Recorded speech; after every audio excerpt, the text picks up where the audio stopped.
Welcome to Sethu Chitra kitchen. நான் 2 கீரைகளை வச்சு நான் துவையல் பண்ண போகிறேன். இது ஊறுகாய் கூட சொல்லலாம். ஃபஸ்ட்டு நான் புதினா தழை எடுத்துக்கினேன். அது இலையெல்லாம் நான் கிள்ளி தண்ணியாக எடுத்து வச்சுட்டேன். தண்ணி ஊற்றி நல்லா அலசிக்கணும். இந்த துவையல் 2 நாள் ஆனாலும் நல்லாயிருக்கும். என்னென்னா கைப்படக்கூடாது. இந்த ஈரமான இருக்கிற கரண்டி எதுவுமே போடக்கூடாது. அந்தமாரி இருந்தால் 2 நாள் நல்லாயிருக்கும். சட்டுன்னு இதை செஞ்சிடலாம். இந்த புதினாவை நான் அலசி எடுத்துன்னு வந்துட்டேன். ஒரு கடாயில் எண்ணெய் விட்டுருக்குறேன். 2 டேபிள் ஸ்பூன் உளுந்து சேர்த்துக்கிறேன். 1 டேபிள் ஸ்பூன் கடலைப்பருப்பும் நான் இதில் சேர்த்துக்கிறேன். இந்த கடலைப்பருப்பு கூட உளுந்தம்பருப்பு, கடலைப்பருப்பு, அது கூட காஞ்ச மிளகாவும் சேர்த்துக்கணும். நம்ம காரத்துக்கு ஏற்ற மாதிரி நான் காஞ்ச மிளகா எடுத்துக்கினேன். ஒரு 10 காஞ்ச மிளகாய் நான் எடுத்துக்கிறேன். இது கொஞ்சம் நல்லா செவந்து வரட்டும். இந்த துவையல் இட்லி, தோசை, சாதம் எல்லாத்துக்கும் ரொம்ப நல்லாயிருக்கும். இது இஞ்சியும் நான் இதில் சேர்த்துக்கிறேன். இஞ்சி கொஞ்சம் பெரிய இஞ்சி தான் நான் எடுத்து கட் பண்ணி அதில் சேர்த்துக்கிறேன். பெருங்காயம். இந்த துவையல் செம்மையாக இருக்கும். இது தயிர் சாதம், சாம்பார் சாதம், ரசம் சாதம், காரக்குழம்பு எல்லாத்துக்கும் இது நல்லாயிருக்கும். இந்த பருப்புலாம் நல்லா செவந்த உடனே இதை ஒரு தட்டில் நான் தனியாக எடுத்து வச்சுக்கிறேன். எடுத்து வச்சுட்டு நான் க்ளீன் பண்ணி வச்சுருக்கிறேன் அந்த புதினா இலையை இதில் நான் சேர்க்க போகிறேன். சேர்த்துட்டு வதங்கணும். அதுக்கு முன்னாடி இதுக்கு தேவையான அளவு புளி, இந்த புளியையும் கொஞ்சம் லைட்டாக வறுத்து எடுத்துக்கிறேன். அதுக்கப்புறம் புதினா தழை. இந்த புதினா இலை வதங்க நல்லா சுருங்கி ஒரு கைப்பிடி அளவு வந்துடும். நல்லா வதங்கிடுது. இதையே நான் தனியாக தட்டில் எடுத்து வச்சுட்டு அந்த பருப்பும் தனியாக நான் எடுத்து வச்சுட்டேன். அதையும் இந்த புதினா இலையும் நல்லா ஆறணும். நல்லா சூடாக இருக்கும் பொழுதே மிக்ஸி ஜாரில் போட்டு அரைச்சிடாதீங்க. வதங்க பாருங்கள், ரொம்ப ஒரு கைப்பிடி அளவு ஆகிடுது. இப்போ அந்த புதினா வதக்கின தண்ணி அது இருக்குது கடாயில், அதை கீழே ஊற்றக்கூடாது. அதை ஊற்றி நம்ம துவையல் அரைச்சிக்கலாம்.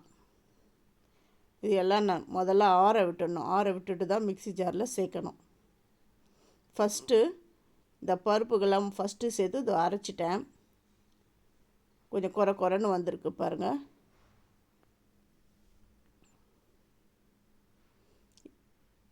மறுபடியும் ஒரு சுற்றிட்டு அதுக்கப்புறம் இந்த இலையை நான் சேர்க்குறேன். ஓரளவுக்கு பொடி ஆகணும். இப்போது அந்த இலைகளை நான் சேர்த்து அரைக்கிறேன். அந்த இலை கூடவே அந்த புளியும் சேர்த்து தான் அரைச்சிக்கணும்.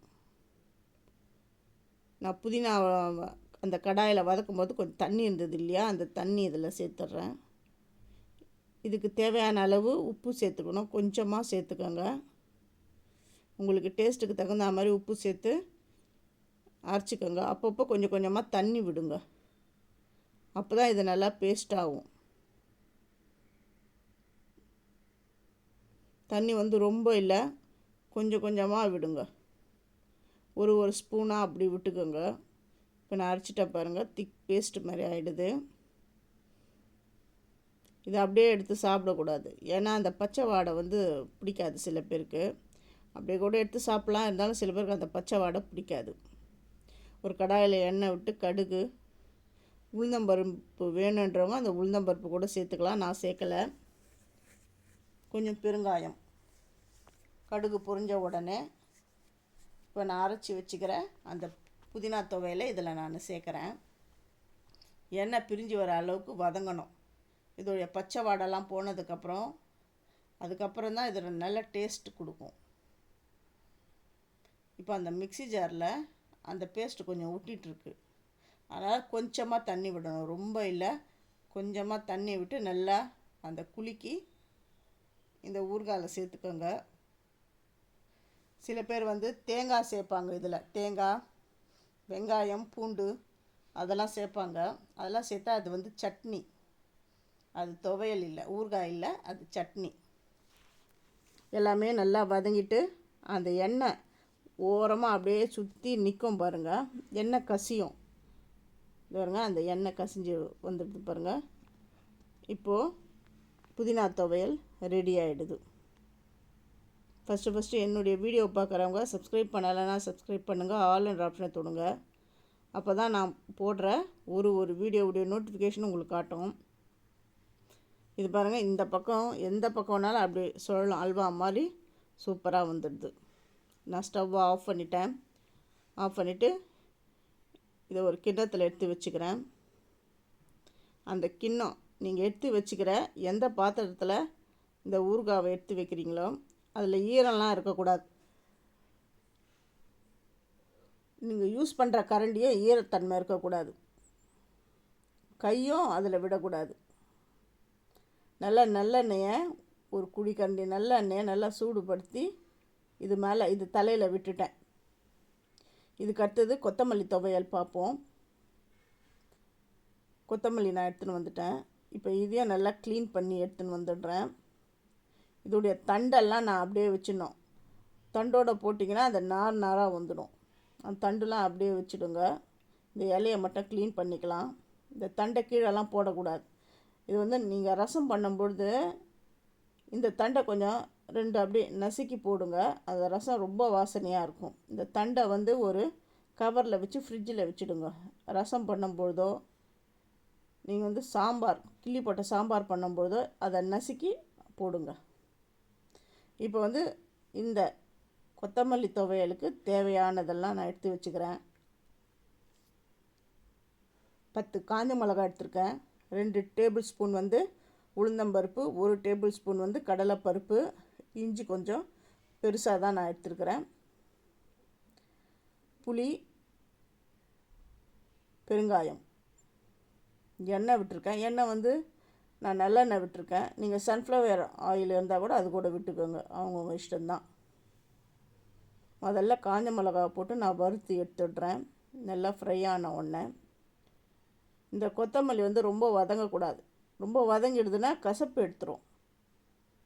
அதனால் லைட்டாக தான் வதக்கணும். அது எப்படி வதக்கணும் அப்படின்றதையும் நான் உங்களுக்கு சொல்கிறேன். ஃபஸ்ட்டு உளுந்தம்பருப்பை சேர்த்துட்டேன். இப்போ கடலைப்பருப்பையும் இதில் நான் சேர்க்குறேன். எப்போவுமே உளுத்தம்பருப்பு கொஞ்சம் ஜாஸ்தியாக தான் இருக்கணும். அப்போ தான் இந்த ஊறுகாய் ரொம்ப டேஸ்ட்டாக இருக்கும். செவந்த உடனே இந்த பருப்பெல்லாம் நான் எடுத்துடுறேன். இதுவும் ஒரு 2 நாள் நல்லாயிருக்கும். அதே மாதிரி கைப்படாமல் ஈரமுள்ள அந்த ஸ்பூன்லாம் வைக்காதீங்க. எல்லாத்தையும் நான் எடுத்துட்டேன். இப்போ இதில் இஞ்சி போட்டுக்கிறேன். இஞ்சி, புளி நல்லா வதங்கணும். பெருங்காயம் எடுத்து வச்சுட்டு ஏன் பெருங்காயம் போடலன்னு நினைக்காதீங்க. நான் கடைசியில் தாளிக்கும் பொழுது நான் பெருங்காயம் சேர்த்துப்பேன். ஃபஸ்ட்டு இதை நல்லா வதங்கணும். இதையும் தனியாக எடுத்து வச்சுட்டு ஸ்டவ்வை ஆஃப் பண்ணிவிட்டு அதுக்கப்புறம் தான் கொத்தமல்லியை இதில் சேர்க்கணும். ஸ்டவ்வை நான் ஆஃப் பண்ணிட்டேன். இந்த கடாய் சூட்லேயே இந்த கொத்தமல்லி வதங்கணும். இது நல்லா வதங்க ஒரு கைப்பிடி ஆகிடும். இந்த சூட்லேயே இது நல்லா வதங்கணும். அடுப்பை ஆஃப் பண்ணிவிட்டு தான் சேர்க்கணும். ஏன்னா இது கசப்பு எடுத்துடும். அதுக்காக தான். ரொம்ப படுத்துனீங்கன்னா கசப்பு தன்மை வந்துடும். இந்த ஹீட்லேயே இது நல்லா வதங்கிடும். பாருங்கள், ஒரு கைப்பிடி மாதிரி வந்துடுது பாருங்கள். இதையும் தனியாக எடுத்துகிட்டு ஃபஸ்ட்டு ஆற விடணும். எப்போவுமே எந்த பொருளையும் சூடாக இருக்கும்பொழுது மிக்ஸி ஜாரில் போட்டு அரைக்காதீங்க. ஏன்னா அது மேலே எகிரிடும். அதனால் ஆற விட்டு தான் மிக்ஸி ஜாரில் போட்டு அரைக்கணும்.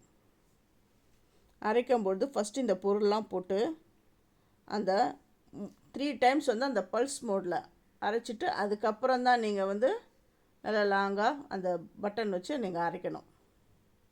அந்த மாதிரி அரைச்சிங்கன்னா அந்த மிக்ஸி ஜார் ரொம்ப நாள் எப்போவுமே எந்த துவையல் அரைக்கும் போது இந்த மெத்தடை இது பண்ணிங்கன்னா மிக்ஸி கொஞ்ச நாள் நல்லா உழைக்கும். இப்போது அந்த பருப்பெல்லாம் போட்டுட்டேன்.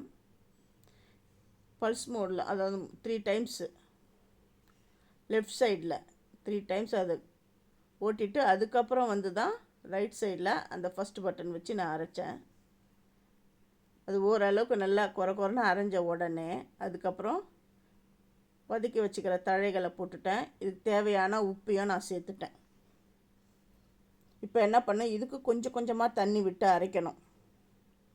நீங்கள் இப்படியே இருந்தீங்கன்னா நல்லா பேஸ்ட் மாதிரி ஆகாது, தண்ணி சேர்த்து தான் ஆகணும். அதுக்குன்னு ரொம்ப சேர்க்கக்கூடாது, கொஞ்சம் கொஞ்சமாக. நான் இது வந்து கொஞ்சம் கால் டம்ளர் அப்படி தான் நான் சேர்க்க போகிறேன். இது வந்து அந்த கொத்தமல்லி வதக்கணும் இல்லையா, அந்த கடாயில் இருந்த தண்ணி அதை வச்சு தான் இதில் சேர்க்குறேன். நல்லா பேஸ்ட் மாதிரி அரைஞ்சி வந்துடுது. நான் ஆல்ரெடி கடாயை அடுப்பில் வச்சுட்டேன் பாருங்க, நல்லா இந்த அளவுக்கு அரைஞ்சி வந்துடுது. இதையும் இட்லி தோசை சாதத்துக்கெலாம் ரொம்ப நல்லாயிருக்கும். எண்ணெய் காஞ்ச உடனே கடுகு சேர்க்குறேன், பெருங்காயம். கடுகு பொரிஞ்ச உடனே பெருங்காயமும் எண்ணெயில் ஃப்ரை ஆகிடுது. இந்த டைமில் அரைச்சி வச்சுக்கிற கொத்தமல்லி தழைகளை இதில் சேர்த்துட்டு ரொம்ப வதக்கக்கூடாது. இது வந்து சட்டுன்னு நல்லா வதங்கிடும். அதாவது ஒரு நிமிஷத்துலேயே அந்த எண்ணெய்லாம் பிரிஞ்சு வந்துடும். அந்த மிக்ஸி ஜாரில் ஒட்டின்னு இருக்குது பாருங்கள், அதில் கொஞ்சம் தண்ணி விட்டு இந்த துவையலில் சேர்த்துடணும். ரொம்ப தண்ணி விடக்கூடாது. ரொம்ப தண்ணி விட்டிங்கன்னா இது வந்து வதங்கிறதுக்கு லேட் ஆகும். கொஞ்சமாக ஒரு 1/4 டம்ளர் சேருங்க. ஒரே நிமிஷத்துலேயே இது நல்லா வதங்கிடும், அவ்வளோதான். ஸ்டவ் ஆஃப் பண்ணிட்டேன் நான். அந்த எண்ணெய்லாம் ஓரம் பிரிஞ்சு வருது. இருங்க, நான் கிட்ட காட்டினா தான் உங்களுக்கு தெரியும். பாருங்க, அந்த ஓரம் எண்ணெய் பிரிஞ்சு வருது பாருங்கள். இப்போ வேறு ஒரு கண்டெய்னரில் இந்த துவையலை மாற்றிடுறேன். அதே மாதிரி ஆஸ் யூஷுவல் என்ன பண்ணேன்னா, நல்லெண்ணெயை சூடுபடுத்தி இந்த துவையல் மேலே விட்டுட்டேன். சூப்பரான புதினா துவையல், கொத்தமல்லி துவையல் ரெடி ஆகிடுது. தேங்க்யூ.